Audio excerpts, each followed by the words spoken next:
Hi, my name's Tanner Wood. The genetic disorder that I have chosen to present on is called Murph syndrome.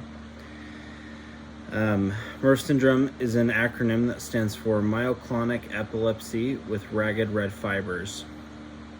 As stated in the name, the syndrome is characterized by myoclonic epilepsy, which are uncontrollable muscle jerks in the body, and muscle fibers that are ragged and red, which is a common characteristic of this disorder. So people, the way they would diagnose it is they would take a sample of the muscle, or part of the way they would diagnose it, and then they would see those abnormal ragged red muscle fibers, which is where part of the name came from.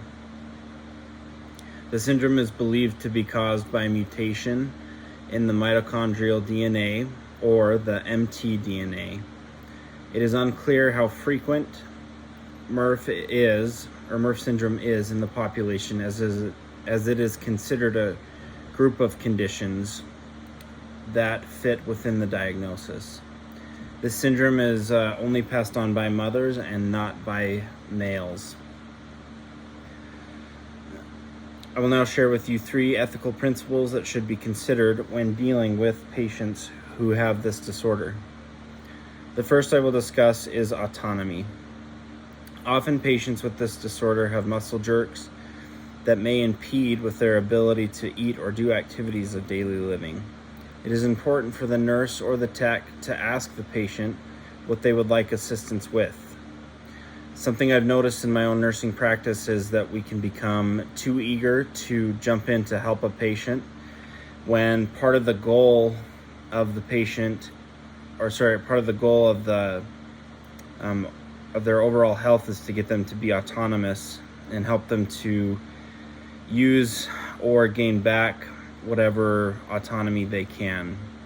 So if we think about it with like elderly patients, sometimes they're unable to walk as well, and we can be in a rush in our job, and so sometimes it's easier just to use our muscles and force them to sit up or force them to walk. But it's important to remember that we need to allow them to work and put in the effort so that when they leave the hospital, they're still able to do the tasks they need to do. And this is the same case with those who suffer with this disorder. Though it may be easier for family members or doctors or other nurses to just move them around, it's important to help them be as autonomous as possible.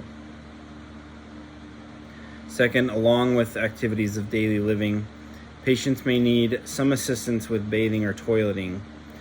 In these cases, we may need to unclothe the patient to assist in this matter.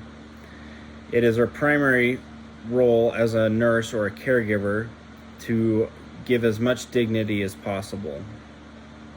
Again, I'll go back to the point where sometimes we may be in a rush. We have several patients we need to take care of or get bathed or cleaned, and we can forget about keeping them well clothed or well covered while we're in the middle of that process. And so it's important to keep in mind the patient's dignity and to try and make them comfortable.